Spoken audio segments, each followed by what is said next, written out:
afternoon, everyone, and welcome back to the Brainy Boomer Lecture Series. We're so very happy you've all joined us today. In 2007, the McGill University Research Center for Studies in Aging, or the MCSH Education Committee, started the Brainy Boomer Lecture Series in order to suggest practical steps to both improve and maintain brain health, as well as to promote healthy lifestyle choices amongst the most populous generation in history. The MCSH Education Committee, which was founded in 1996, has three main objectives: to identify education needs of healthcare providers, seniors, caregivers, and the public, and to develop responses to meet some of their needs; to enhance the positive image of the aging process by addressing stereotypes and myths about aging; and finally, the dissemination of research on aging. Your presenters today are Sophie Lalonde-Bester and Danielle Akal, who are two third-year dietetics students at McGill University. Before we continue, we would like to remind you to please mute your microphone on Zoom, and that if you have any questions, you can wait until the end of the conference to ask them, or you could write them down in the chat box on Zoom. And now I'd like to invite our presenters to start their presentation, Eat and Age Well, Eating on a Budget. Thank you, Caitlin. So thank you everyone for joining in to our last workshop of the Brainy Boomer lecture series. Today, Sophie and I will discuss how to eat healthy on a budget, and then we will show you our recipes for freezer burrito and what to do with brown bananas. I hope you enjoyed this workshop, and I hope you can get some tips out of it to help you save some money. So what is on the menu today? Today, we'll start by discussing meal planning and what you need to consider before meal planning, and the step-by-step guideline to help you on your meal planning journey. Then we'll tell you how to become a master grocery shopper. Then we will have our food demonstration where Sophie will show you how she has prepared her freezer burrito and what she typically makes with her leftover bananas. And finally, we will discuss a bit about food waste and how you can reduce it to save money. So let's start. All right, so we're going to start off with some meal planning basics. And meal planning is especially a great idea now, especially with COVID, and we're trying to limit our trips to the grocery store. So if you have a pen and paper to jot some tips down, I recommend that you pull it out now. And then also, please excuse me, I've kind of lost my voice a little, so sorry if I cough during the presentation. So I love meal planning because it helps me have more balanced meals, and it helps me make healthier choices, and it makes eating healthier less overwhelming for me. It also helps me have more variety in my diet, which we've talked about previously, how eating a variety of foods is very important. Meal planning also helps me save money and time, as it prevents impulse buying, and then it reduces my stress of thinking what I'm going to eat for dinner or lunch, etc. So if you can start meal planning, I highly recommend it. We'll show you how we do it today. A last thing is I really love meal planning because it helps me reduce my food waste. And in section 4 at the end of the presentation, we're really going to emphasize this. So keep this in mind. But first, what do we need to consider before meal planning? We need to make sure this meal plan is customized to us and our preferences and our lifestyle. So following healthy eating guidelines is a great start. We also need to consider our own budget and our own constraints. And then, as we talked about at the last session, we need to consider our energy. There's no point in planning something that we're never going to be able to do. So as a quick recall for healthy eating guidelines, we have hammered this message throughout our last presentations, but can you recall what the balanced plate looks like? Maybe you can let us know in the chat box, or you can unmute yourself. We'll give you some time to think. If you remember, there's kind of 3 main components to the balanced plate.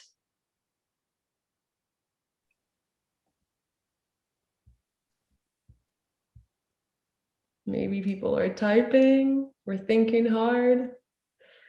There's dairy. There's dairy, there is proteins, and there is, I don't know the third one. Oh, thank you, Dr. Destor. Thank you. Okay, so maybe you're all thinking it in your heads, but correct. So we have protein foods is one of the groups, and dairy foods fall under this category. Then we also have whole grain foods, And then our biggest category is plenty of vegetables and fruits. Oh, we're seeing lots of messages coming in now. It just took a while for us to type them out. Thanks, everyone.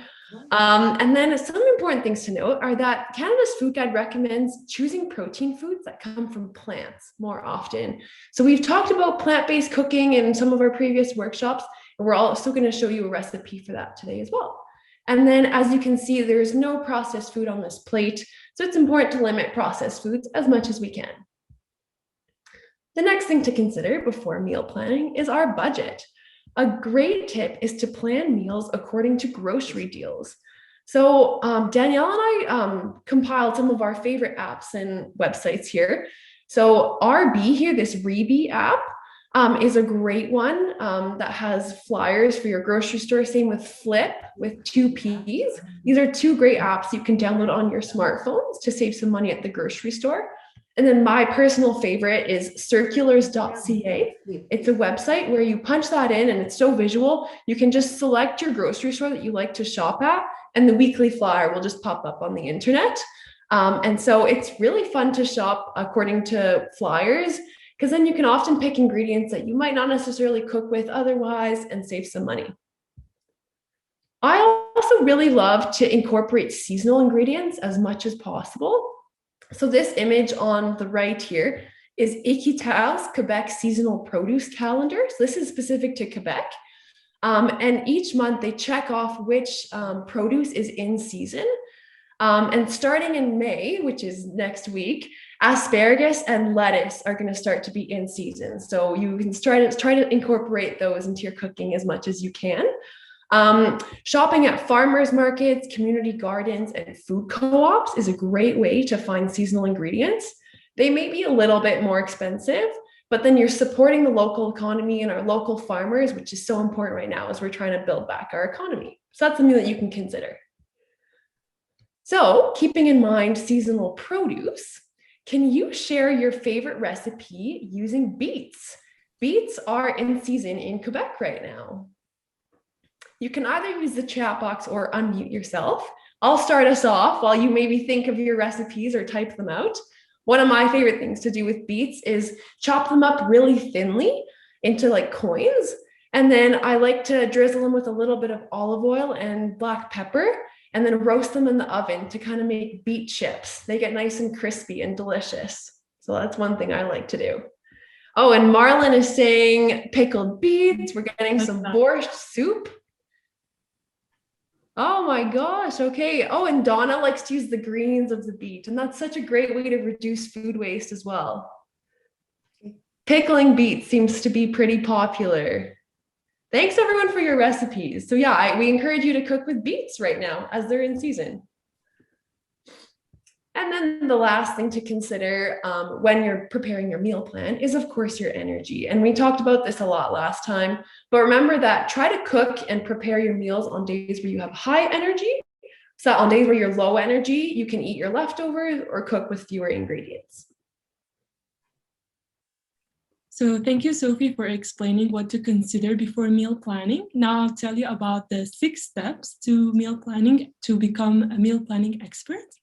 So step 1, investigate your fridge or freezer. So here you'll need to verify your fridge or freezer for already purchased ingredients, and you'll need to look for items that are going to go bad in the near future. Using ingredients that you already have on hand can help you save a lot of money by spending less on your next grocery trip, and it will also help you reduce your food waste. So our second step is plan your meals. So as you can see in the picture, and the person is jotting down the different breakfast, lunch, and dinner meals ideas for the different days of the week. Now to do so, you will need to remember what the ingredients you already have to select those meals. And you can also look at the grocery deals to look for, so you can look at the online or printed flyers, as Sophie previously mentioned, and select meals that use those ingredients that are on sale. You can also alternatively search for new recipes if you feel you want to be creative in the kitchen. So if you want to do so, you can look for recipes that use simple and few ingredients. And I typically look for dietitian website to find new recipes. Now, what about you? Can you share with us where do you typically find new recipes? So you can unmute yourself or write in the chat. To find new recipes, I love to go to Canada's Food Guide to their recipes section. I find most of my recipes there. Yeah, and there are simple ones too, and I feel like there are also low-cost ones. So Yeah, that's great. Canada Food Guide. Online, yeah. Yeah, there's lots of great dietitian-run websites online if you're looking for some recipe inspiration. Okay. Hi, sorry, I just want to say one thing that I found is because we can't get together, there's a group of 4 of us, and I'll cook what I want to cook, and then we share it. And so I get new recipes from the other 3 people, and it's really great. And it doesn't cost, you know, you're not going to a restaurant or something. You're making it by hand, which is always, I think, better.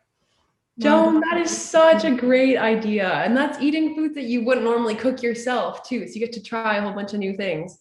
Yes. Wow, thank you for sharing. You're welcome. So someone said Pinterest and vegetarian and vegan site online cookbook that I already have. That's great. So here we have other recipe inspirations, some that you have already suggested. So it could be basically from recipe pages like Mealime, mealime.com or Mealime apps. This is a great app where you can find plenty of meals to choose from. And also a Cookspiration, which is a dietitian-based recipe page from the Dietitian of Canada. And other sites include SOS Cuisine, Canada's Food Guide, as Sophie previously mentioned, and Pickup Lines, which is my favorite. It has a great vegan recipes, ideas.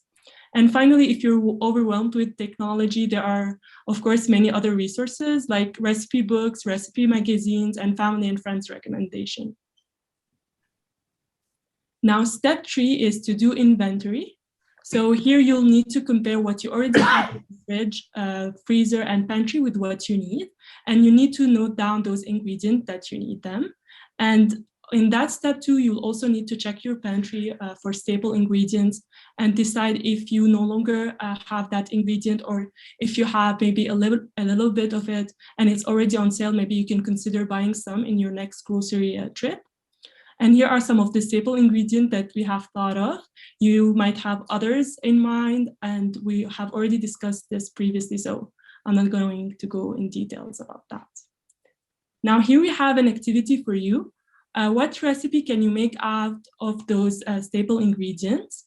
So although sometimes we think about recipes only needing fresh ingredients, there are many recipes that are so simple to make and requires only very basic staple food that we already have. So here in the picture, we have lentils, rice, canned vegetables, canned tomato, and onion. Now, if you can share with us some 3 recipes that you can make out of those staple ingredients in the chat box, or if you can unmute yourself. This is so great, Danielle, because I feel like these are ingredients I always have on hand. I think from a first brainstorm, I could probably make a good curry with this if I had some extra spices to use. Someone suggested lentil soup. Curry is a great idea. Chantal, that's such a great one. Lentil soup with rice or berry in my recipe, nice. Stir fry, yeah. You can make with the vegetables, stir fry, and with the rice too. And like doing a stir fry is a great way to bring some canned vegetables back to life too. So that's a great idea, Joan. Yeah. Okay. Now, thank you for sharing your ideas. Here, what Sophie and I thought of. So tomato lentil soup. So lentils with the canned tomato, fried rice with vegetables. So the stir fry, it's simple rice with a bit of vegetables. Mujaddara, which is a Middle Eastern dish that I really like. It's made out of lentils and rice with caramelized onions. You can also have it lentils with bulgur. And finally, curry lentils with rice, as Sophie has previously suggested. So our step 4 is to modify recipe.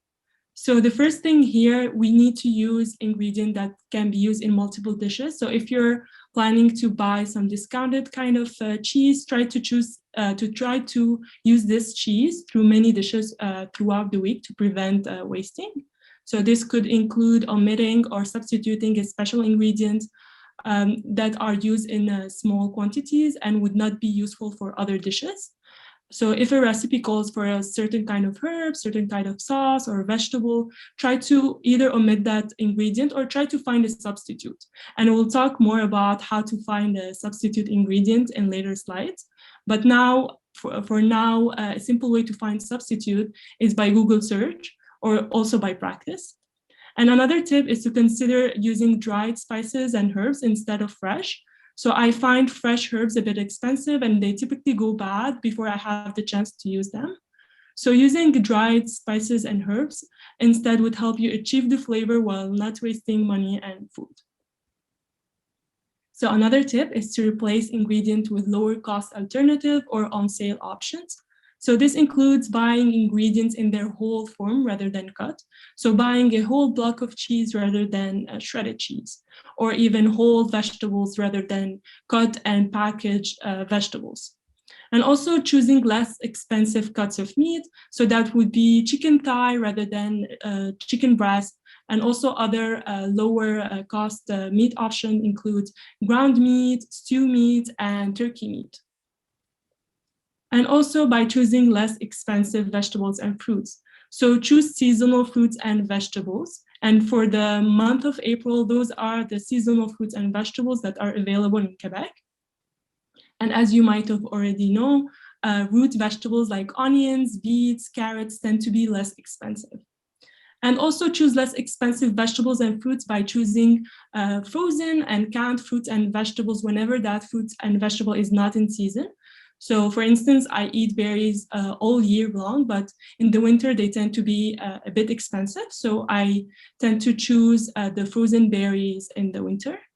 Now, although they tend to get a bad name, but both canned and frozen fruits and vegetables are as healthy as the fresh ones. So sometimes frozen and canned fruits and vegetables are even more nutritious than the fresh ones since they are processed at their peak of freshness, and this locks in the nutrients, whereas the fresh produce are sometimes transported miles and miles and are on the shelf for a long period of time before reaching our plate.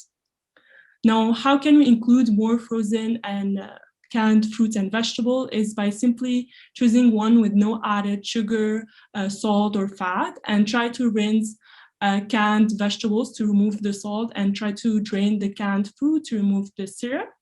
And also remember, canned vegetables are already cooked, so you just need to reheat it, whereas the frozen vegetables need to be cooked. Now here is our fifth tip, which is to substitute half your meat in cooking with beans.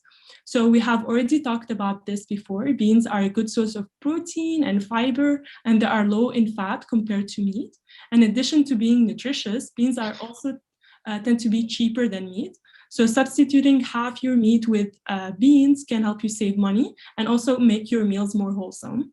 And here is our final tip, which is make recipe substitution. So try to use existing ingredients rather than buying new ones. And this is mostly applied to ingredients that are not used by you frequently or tend to perish fast. So here we have an activity. And so don't worry, all the slide will be provided to you by the end of the session, so you don't need to note down the information. What can you use if a recipe calls for 1 cup of buttermilk and you don't have any? So you can write in the chat box or unmute yourself.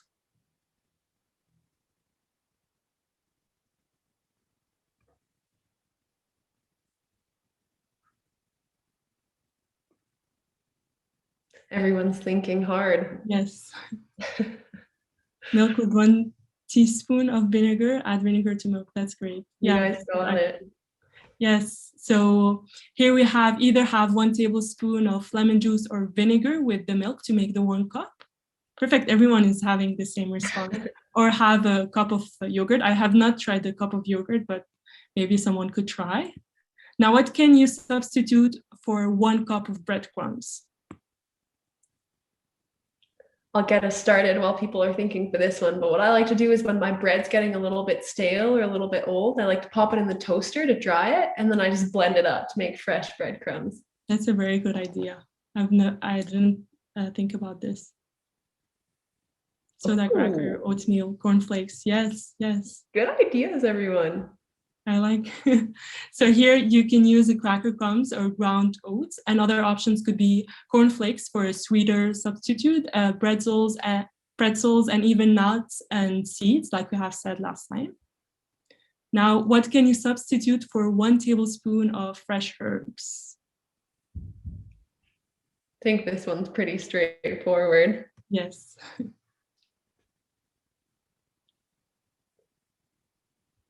Wow, this is interesting. Use pork rinds process in food processor. Marlon said dried herbs. Gold star. Yes. So you're right. We substitute 1 teaspoon of dried herbs instead of the 1 tablespoon of the fresh herbs. Why we're using less? Because fresh herbs contain 80% of water, and when they're dried, they pack more concentrated flavor. This is why you need less of them. And also when you're using dried herbs, try to use it first in the cooking, so that way the flavor will seep into your dish. Also, sorry, Danielle, I'm just going to interrupt because I think Joan asked a question about how do we know if dried herbs are still fresh? So I'll just answer that now. We recommend that you smell them. And dried herbs can often stay good for 2 to 3 years. So if you just give them a smell, then you'll know. Perfect. So now, what can you use if a recipe calls for 1 cup of sour cream? Plain yogurt kefir, that's great. Nice. So as you have suggested, so some people might be substituting the sour cream either because they don't have that ingredient, or maybe you are looking for a healthier option because sometimes sour cream tend to be high in fat. So healthier substitute could be the 1 cup of regular yogurt or even Greek yogurt, or adding 1 tablespoon of vinegar or lemon with cream to make 1 cup. Great, everyone. And this is our last. So what can you do to substitute 1 teaspoon of lime juice? Everyone's guessing these right. Perfect. So you can substitute for 1 teaspoon of lime juice, you can substitute it with the same amount of lemon juice or same amount of wine even, or you can even use half the amount with the vinegar, like the white wine vinegar or apple cider vinegar.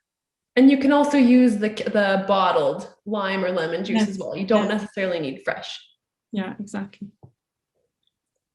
So step 5, here we need to make a grocery list. So in that list, you will need to add the missing recipe ingredients, the breakfast items, and snacks. So snacks, we didn't cover much about it today, but I think in previous workshops, we gave you some ideas about how high protein snack options like cheese with crackers, peanut butter with the fruits, or veggies with dips like hummus.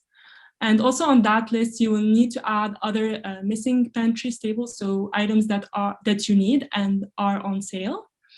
And then writing down is not the only important thing to do. You also need to keep those items on the list organized. So like in the paper on the side, so fruits alone, fruits and vegetables alone, grains alone, and the other items alone. This will help you save a lot of time when doing your grocery. And if you're looking for a place to keep your list visible, I typically put mine on the fridge so I can add things as they run out. Now, as we have talked about before, next one, aim to have a grocery list that reflects the balanced plate. So the varied types of fruits and vegetables, the protein food, especially the plant-based one like chickpeas, lentils, and beans, whether they are dried or canned, or whole grain food.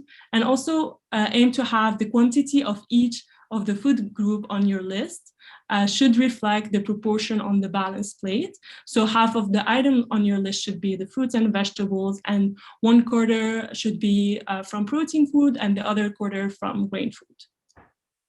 Now here we have our last step, which is shop strategically. So Sophie will tell you all about how to become master shoppers.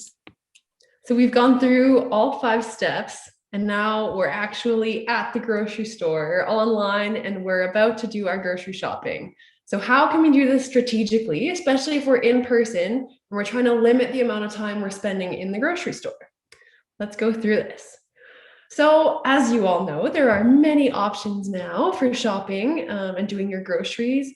You can obviously shop in person, or you can shop in person and have someone packing your groceries into your vehicle for you if you need help with that.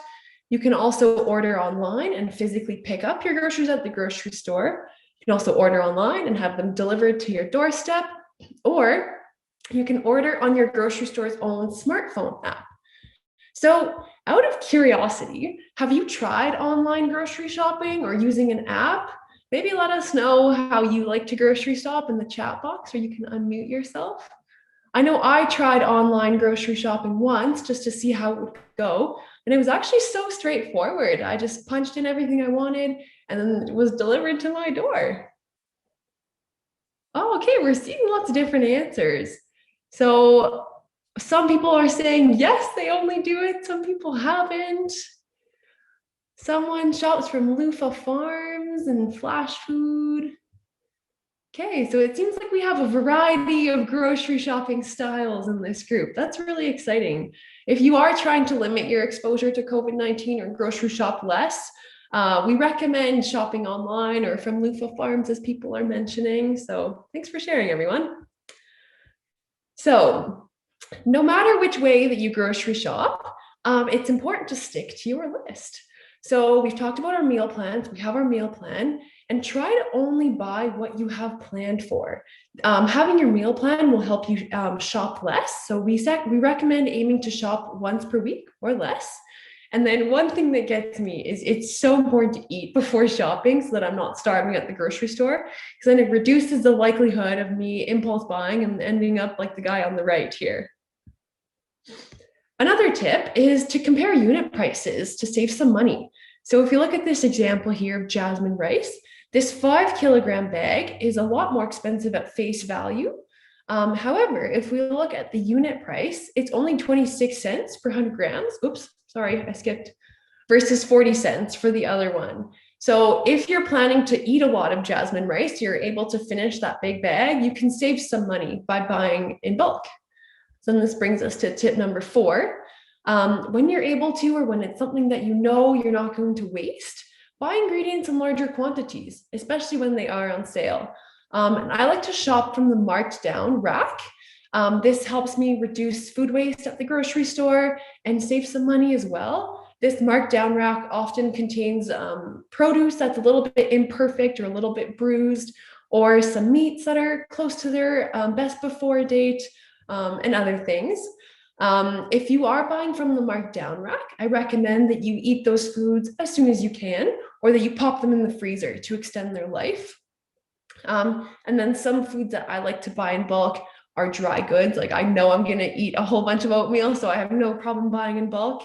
And then buying meat and putting it in the freezer is also great.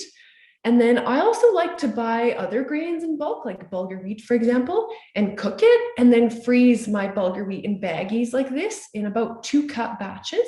Same with dried beans. That way I can just go to my freezer and pop my cooked beans or cooked grains into a chili, for example. And then importantly, keep food waste in mind when shopping. We've kind of talked about this, but there's no point in buying in bulk or buying big quantities of things, even if they are on sale, if you're not going to be able to finish that food. So with that, we are going to go into our recipe videos for today. We're going to show you how to make go-to freezer burritos and how to make healthier banana muffins using bananas that have kind of gone bad. So we decided to do a burrito recipe for you today because these burritos keep in the freezer, which is amazing when you're low energy and you just want to grab something out of the freezer. They're also very balanced, they're easy, and they're so customizable. You can put whatever you want in them, honestly. They're also very affordable, as the topic today is budget-friendly recipes. So of course we wanted to show you a budget-friendly recipe, and they are super delicious. So with that, we're going to show you the video.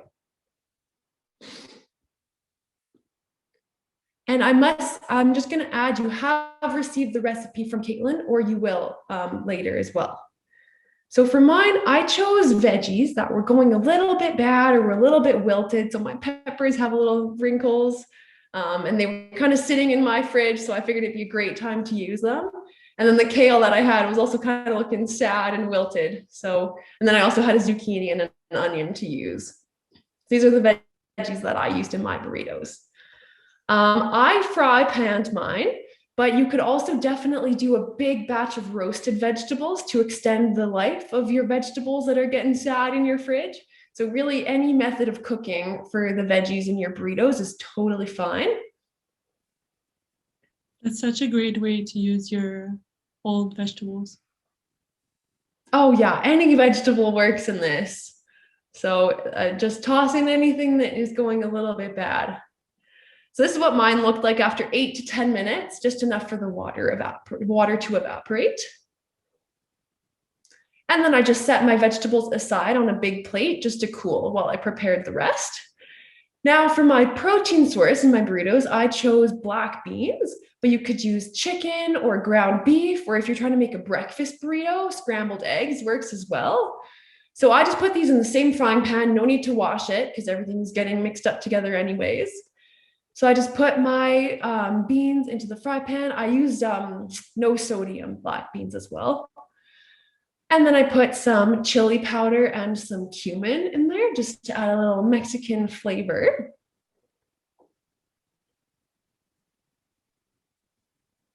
And then I also use sauce, right? Sorry? You can add sriracha sauce to make it hot if you want like a spicy one. Exactly. So I used salsa and I used mild salsa. I'm not too good with spice, but you could use some spicy salsa or add sriracha or whatever you feel. You could also use a chopped tomato if you don't have salsa on hand, no problem. Yeah. So I just heated this over mild heat. Then I had some old quinoa in my fridge from a previous dinner. So I thought, what a good time to use my old quinoa, but you could use brown rice or any leftover grain that you have. I added some cilantro and I also added the juice of a lime to bring some life back to this quinoa. Of course, you could use bottled lime juice if you don't have fresh limes on hand, and voila. So now we have pretty much all our components ready to go for our burritos. So now's the fun part of assembling them. If you have someone to help you with this, it goes quicker, but it took me about 15 minutes in total to prepare my burritos. And I made 9 total, but you can make 8, 9, or 10, depending.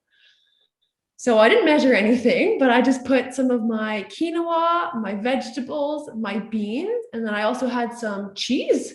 I just happened to have pre-shredded cheese in my fridge, but of course you can save some money by getting a block of cheddar cheese and then grating it yourself. I like how you incorporated the different elements of the Canada's food guide. So the vegetables, the grain, the plant source protein, so the beans. Totally. Yeah, it's a very balanced meal and it's all packaged up nice for you in your freezer. Yeah, an easy meal to do. Yeah. So to roll these up, I just tucked in the sides and then I essentially just rolled it up as tight as I could to make sure that all the components were going to stay in there. So it's quite simple. And I'll show you 2 ways to freeze these burritos. The first is using aluminum foil and wrapping them individually. This is great if you're trying to just have individual burritos ready to go. But of course, you're using aluminum foil, which is a little bit more wasteful. So I'll show you another way shortly. But I made 4 burritos with this aluminum foil method. And this is a lot faster now, but I just wanted to show you the process.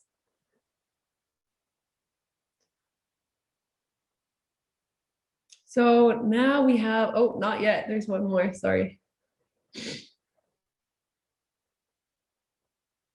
So now we have our 4 individually wrapped burritos. So I'm going to set these aside. And then I'm going to show you the second method, which is storing them in Tupperwares. So I had kind of a larger Tupperware and I was able to fit 3 burritos in there. And then I had a second one with 2 burritos. And this is good if you're with a family or you're sharing burritos with others. It works just as well, honestly. So I recommend both methods. And then I labeled all my burritos to make sure that they didn't get lost in my freezer. And there's the date on there to make sure, so I remember when I made them. and then they just live in the freezer. They're good for up to 3 months, I would say. But the next day after I made these, my family, we decided to have them. And so there's 4 of us. So I took 4 burritos out of the freezer and then I microwaved them for about 2 minutes. I did 2 at a time since there's 4 of us, but you could microwave 1 or 2 at a time. And then after 2 minutes in the microwave, they were heated through, but I just wanted to make them nice and crispy and golden brown on the outside. So I put them on a frying pan for a couple minutes until I got that effect. And then here we go. Here's our burritos, the 4 of them. My sister added some extra shredded cheese. We also had some lime wedges and salsa, and my dad put some hot sauce on his. This looks so delicious. Wow. Yeah, they were so delicious. So now I'm just going to go back to our slides. Just give me a moment. Whoop.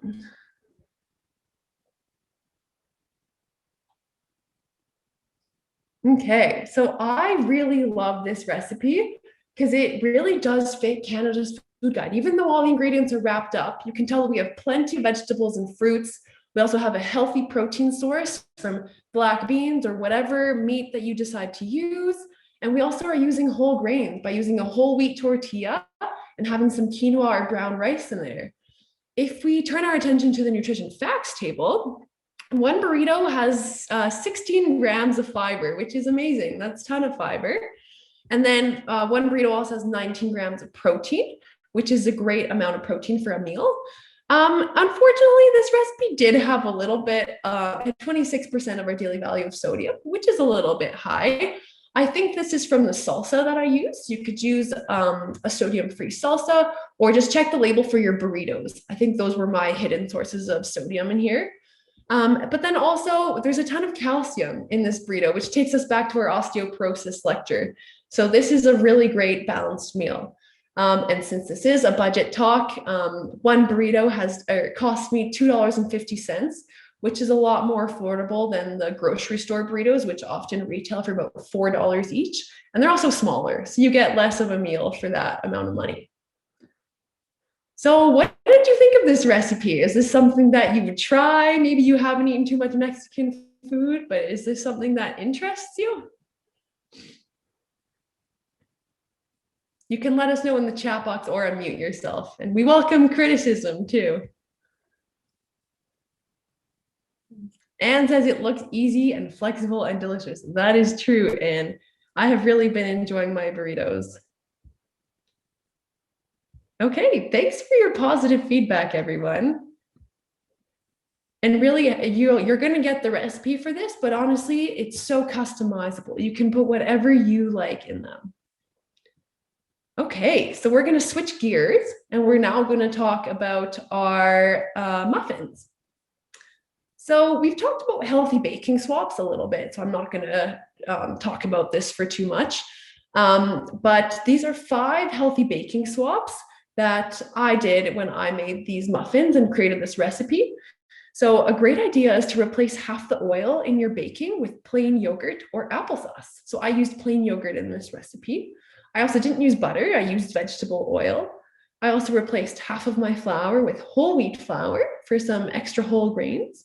I also used less sugar than traditional muffin recipes. And baking with fruit is a great way to add some natural sweetness to baking. So in this one, we're using bananas, obviously. So with that, are we ready for the video? So these are our muffins. So we'll show you how to get there. I first preheated my oven to 325 Fahrenheit. And then I lined a baking tin with 12 wrappers. I regrettably didn't have any frozen bananas at the time of filming, but I used 3 bananas that were a little bit bruised. Ideally, you'd have frozen bananas like the picture here, and you would thaw them out in the microwave or on the countertop. But what I did do is at the grocery store, I chose single bananas, as these are often the ones that get wasted, as people often buy bunches and don't choose the single ones, and the grocery store throws these out. So a great way to reduce your food waste is to buy those single lonely bananas. So here, let's start cooking. So I'm adding some oil, and then to use a little bit less oil, I added some plain yogurt. You can also use applesauce if you want. And then I added some sugar. I used 1/3 cup total in the recipe, and I used brown sugar. And then I whisked this up nice and smooth. I had some clumps to break, but then I got it nice and smooth. After that, I cracked 2 fresh eggs. If you're trying to get into plant-based baking, you could also use flax eggs, which is using ground flaxseed and water to replace eggs. And this also adds a really nice flavor in banana nut muffins. After that, I added my mashed banana. So ideally here you'd have a mush of frozen banana, but I just used a fork to mash up my fresh bananas. And then I added baking soda and baking powder, of course. Great to have on hand. And then I have some cinnamon. I like cinnamon in baking. I typically add with the cinnamon ground cloves. So yeah. Oh yeah, ground cloves would have been a really nice addition to this, actually. Good one. Okay, so now I'm adding my flours. I have about half of all-purpose flour and then half whole wheat flour, as we mentioned. That's a great way to add some fiber and some grains to our cooking.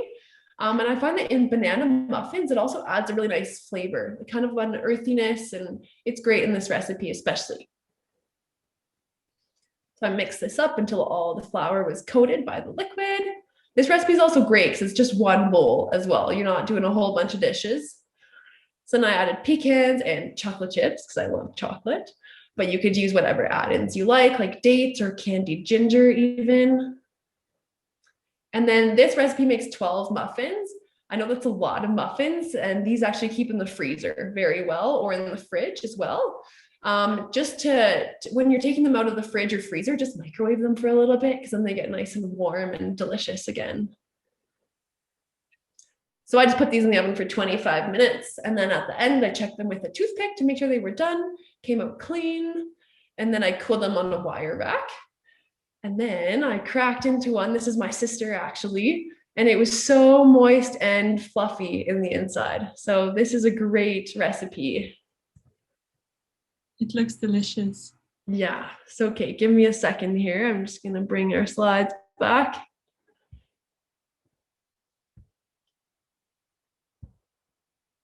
Okay, we're back.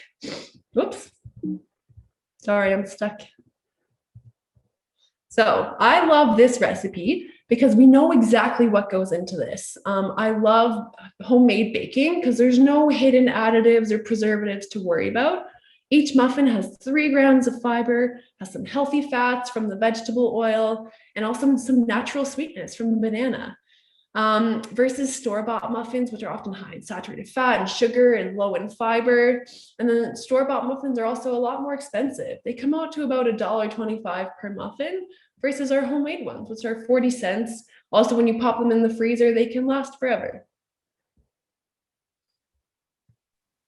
Now, thank you, Sophie, for this beautiful food demonstration. Now we'll talk about food waste, because sometimes food waste could be the most important thing that we need to consider when budget eating. So let's start. Now, food waste is important not because we're wasting money, but we're also wasting environmental resources like water, energy, and the produced gas when we are making those food. So in fact, around 40% of what is produced in Canada is wasted. This is about 2.2 million tons of food, which is huge. And Canadians are actually throwing out more food than they realize. So an average Canadian spends around $1,100 of food wasted into the trash in 1 year. So next time when you are in the grocery store, remember that. That is a lot of money. You can buy a lot of things with $1,100. Yeah, exactly. Now here is a question for you. What food is most wasted in Canadian households? Pop quiz. Take a wild guess in the chat box, or you can unmute yourself.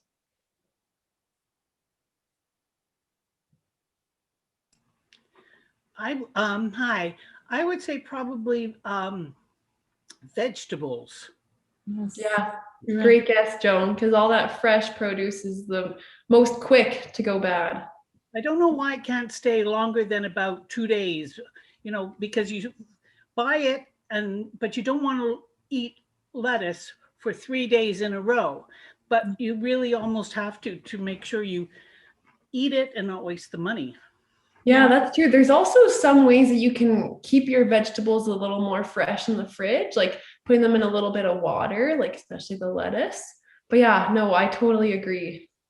Or maybe we can buy less portions sometimes. This is what I do because they typically go bad very fast. So I buy smaller portions, but sometimes with the lettuce, you're right, you can't really buy a bunch of lettuce. You have to buy the tree, and even it's more expensive. So as you have most of you said, so fruits and vegetables constitute about 45% of what is the total household, Canadian household waste comes from.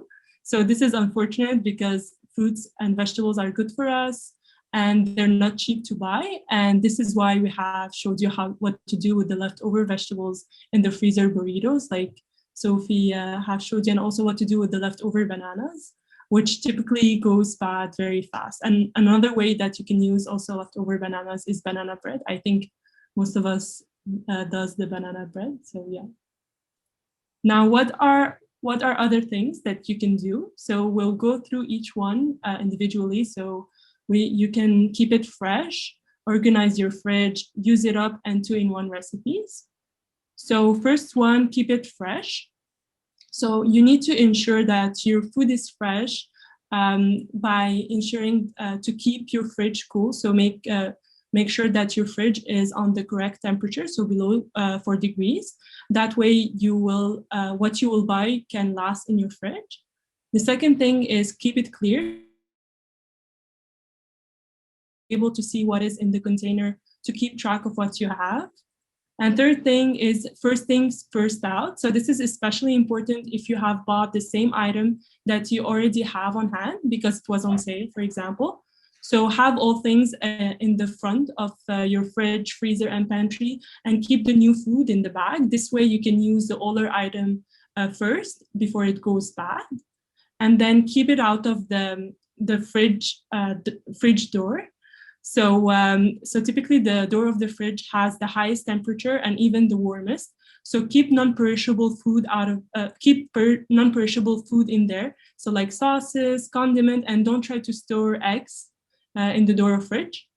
And finally, keep it whole. So unless you're planning to consume that item in the near future, cutting your fruits, vegetables, and cheese can cause them to spoil fast. So because there is a larger surface area exposed to oxygen. So keep your produce in their natural cover that protects them from getting spoiled fast. Now, our second tip is organize your fridge. So organizing your fridge in the proper way can help you keep your food fresh for a longer period. So organize it based on what is the coldest part of your fridge and what is the warmest part of the fridge. So the coldest part of the fridge is usually in the middle of the fridge, whereas the temperature is between 0 to 3 degrees. This is where you want to store your perishable food like meat, dairy, and eggs, and try to place your raw meat and seafood below the dairy products. That way, if they drip, they won't contaminate your food. And the cool region is in the top drawer, so you can store there your leftover foods and some fruit juices. And finally, in the lower part of your fridge, here you have the 2 baskets. You can store your fruits and vegetables. So try to store them in different containers, so the fruits alone and the vegetables alone. And our third tip is to use it up. So you don't need to throw out your wilted veggies. You can revive those veggies simply by filling your sink or a large container with ice water and soak those veggies for 5 to 10 minutes. And this quick soak is enough to get those veggies good again. And another simple thing, maybe roast your veggies or stir fry them like Sophie has showed you. And another thing that you can do with herbs, for example, the leafy herbs like cilantro, basil, or parsley, you can use an ice cube tray to freeze your leftover herbs with a bit of water, like in the picture, and add that cube to your cooking water later. And for rosemary and thyme, you can also place them in freezer bags and store it for up to 6 months. And I also know that you can freeze them with a bit of oil, the same way in those ice tray, and use that oil with the herbs as a substitute for oil in your recipe. Now, our fourth tip is 2-in-1 recipes. So it does not necessarily have to be 2-in-1. It could be 3-in-1 also. So here you can turn your leftover food into new meals with little effort. So you can save time by making more than 1 meal at once.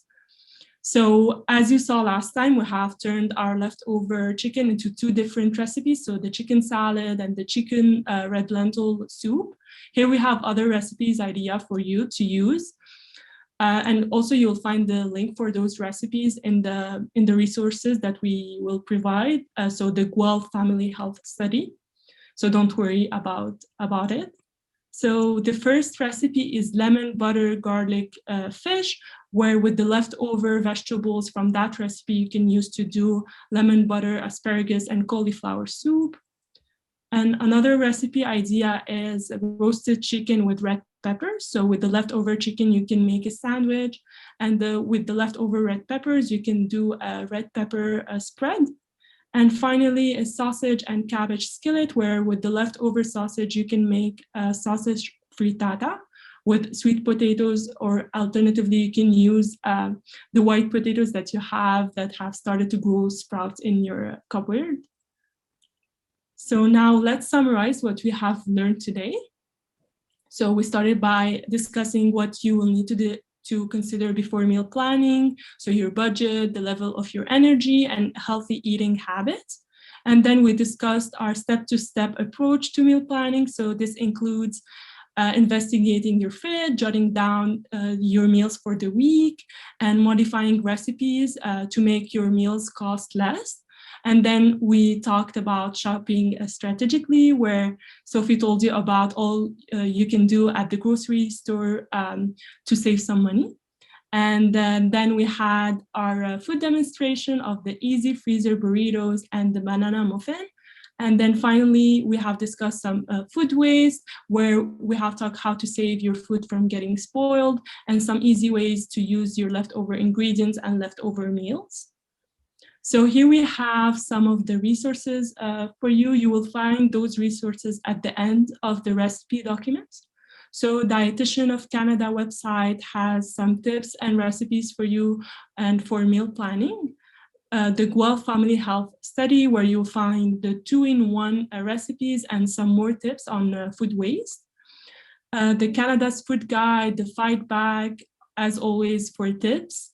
And the Quebec Seasonal Produce Calendar, where you'll find the sheet of what seasonal fruits and vegetables are available in each month in Quebec. And finally, Health Canada for tips on safe food storage. So this is the end. Thank you all for attending our workshop and for sharing your ideas and participating. It was really a nice experience for both me and Sophie, and we